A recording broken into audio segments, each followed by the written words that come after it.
Bleacher Report. Roster holes the Browns must fill before training camp. They say defensive tackle is one of them. In order for the Browns' D-line to be elite, they need another clear starting caliber player to fill defensive tackle hole next to Tomlinson. Plenty of depth at the position, but they could still use one final boost. I can't argue with that thought, but if you go through every roster, you could find a position or two where you can say that exact same thing. Mm-hmm.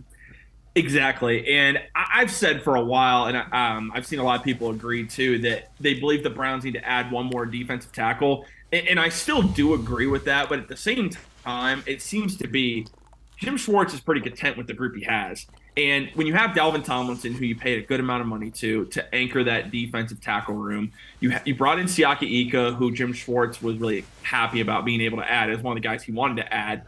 Then you have Maurice Hurst, who so far has looked pretty good this offseason. Obviously, health with him is the biggest question mark still.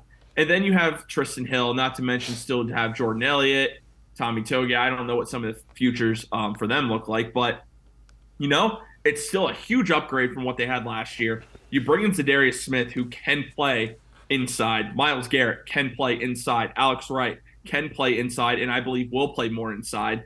The Browns have a lot more depth on the defensive line than we had last year.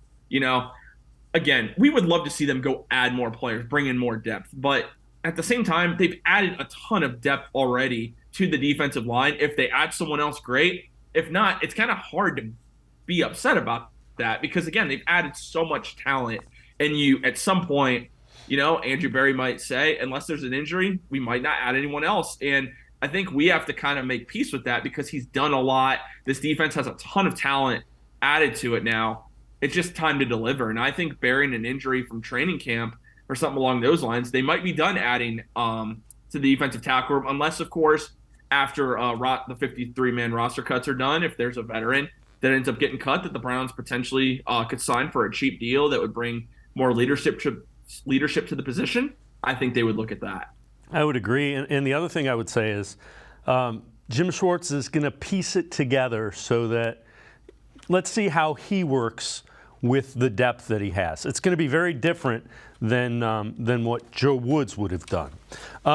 Two more before we go to break. They say veteran linebacker is another one. By adding one more experienced linebacker to the roster, Cleveland would be bolstering the group, providing some much-needed insurance. Injuries, underperformance can't be predicted.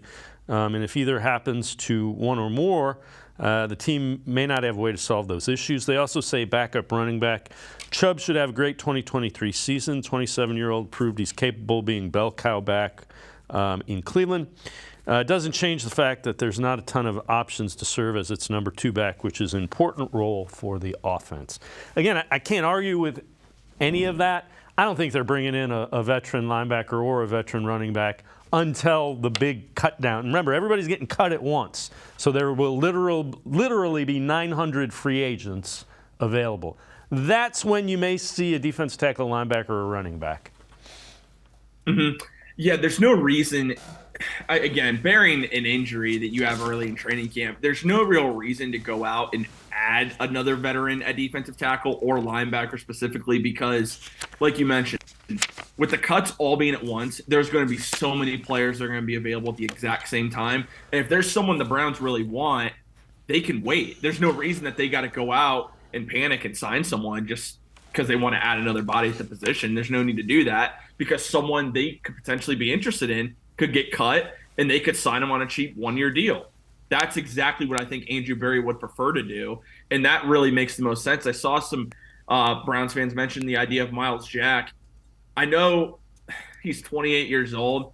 He does really well tackling, but one thing the Browns are big on, of course, when you look at player evaluations, analytics plays a part into this, and I think Pro Football Focus does for them as well. He's graded one of the most poor linebackers on Pro Football Focus, and if Pittsburgh doesn't keep you, and Pittsburgh known for producing some pretty good linebackers and investing at the talent with players that are very solid, they didn't bring back Myles Jack for a reason, and they traded for Myles Jack. So that concerns me a little bit with him. And then you look at backup running back, it seems to me that the Browns are very content with Jerome Ford, and unless something changes with that, like they see him in training camp and like, maybe this guy isn't cut out to be the backup this year, then maybe then they look to add a running back during training camp. But one scenario I wouldn't rule out, the Falcons moving on from Cordell Patterson. I mentioned this before. The Falcons moving on from Cordell Patterson and cutting him would save them about, I believe, $2.5 million in cap space. And they did draft Bijan Robinson. They have Tyler Algeria as a backup running back. So they got some young running backs there. Cordell Patterson is going to want to play a little bit of a bigger role, and I think the Browns could give him that, especially on third down, being that pass catching back that Kareem Hunt was. So just something to keep in mind for a potential roster cut, because I do think he is going to get cut. He is a little bit on the older side, but if the Browns can sign him on a cheap 1-year contract, that would make a lot of sense.